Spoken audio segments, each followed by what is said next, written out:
The microphone in her hand glinted under the soft lights. Her voice was honeyed, sweet enough to rot teeth.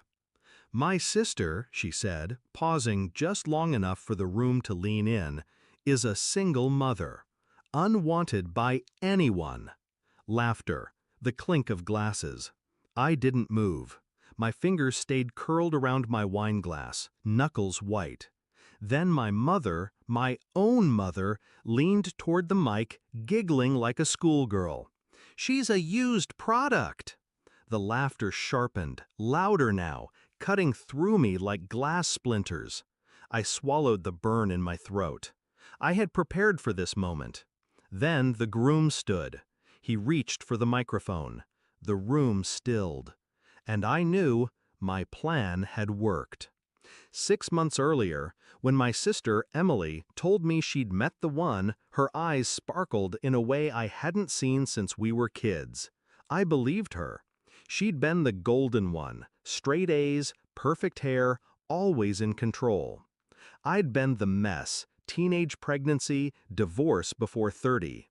She wore her perfection like armor, and I admired it, even when she used it to keep me small. When she introduced me to Daniel, he was polite, measured, almost too careful.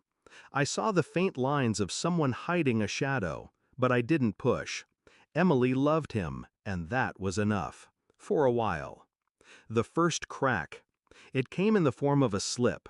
Daniel, after 2 glasses of wine, asked if my son's father still paid child support.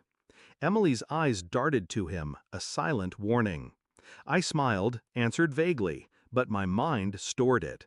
Why did he care? Then, a month later, I saw him leaving a downtown bar. Not unusual, except he wasn't alone. His arm brushed the small of a waitress's back. He didn't see me. I didn't tell Emily. Not yet. The proof. It wasn't hard to get. Daniel had a weakness for flattery and younger women. I had a weakness for quiet, patient revenge. I made friends with the waitress. Her name was Mia, 22, ambitious, easily charmed by the idea of helping another woman. I told her enough to make her curious, then let her find her own way to Daniel. 2 weeks later, I had screenshots. Explicit ones, with timestamps that overlapped business trips. I didn't confront him. I didn't warn Emily. I planned. The shift.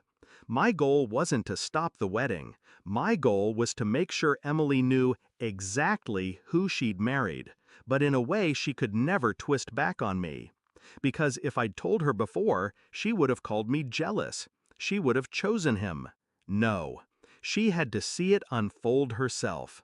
And I had to make it public. The setup. I started small. I told my mother, knowing her love for gossip, that Daniel had asked me strange questions about Emily's finances. I acted worried, as if I thought he was planning a surprise honeymoon. By the time the story reached Emily, it was warped enough to plant a seed of doubt without her realizing where it came from. Meanwhile, I encouraged Daniel's flirtations with Mia. She was game. She sent him more pictures, more messages, under my quiet direction. Then I found the perfect opportunity. Emily's wedding speech. She always liked to be the center of attention. I knew she'd take a jab at me. It was her way of proving she was still above me, even on her happiest day. All I needed was for Daniel to have the evidence in his phone at that moment, and for Mia to send one last, very specific message during the reception. The day.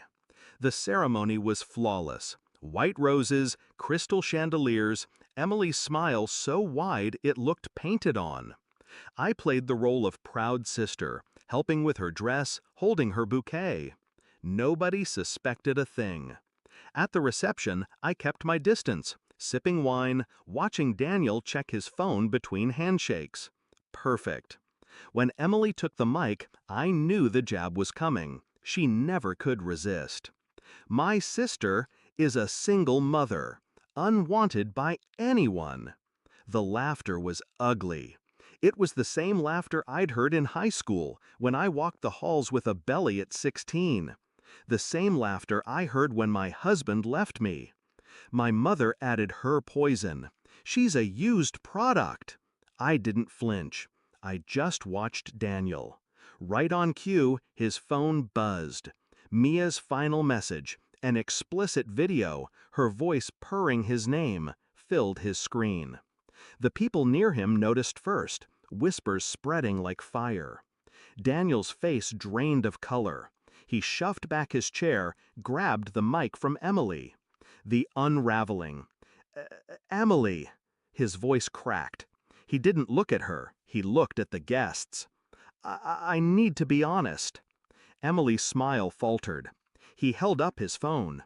On the giant screen behind the head table, the slideshow of childhood photos froze, then flickered, replaced by Mia's video. Gasps. Someone screamed. Emily's bouquet hit the floor. I stayed seated, wineglass in hand. "I'm sorry," Daniel said, though his eyes were empty. "I can't do this." He walked out. Cameras followed.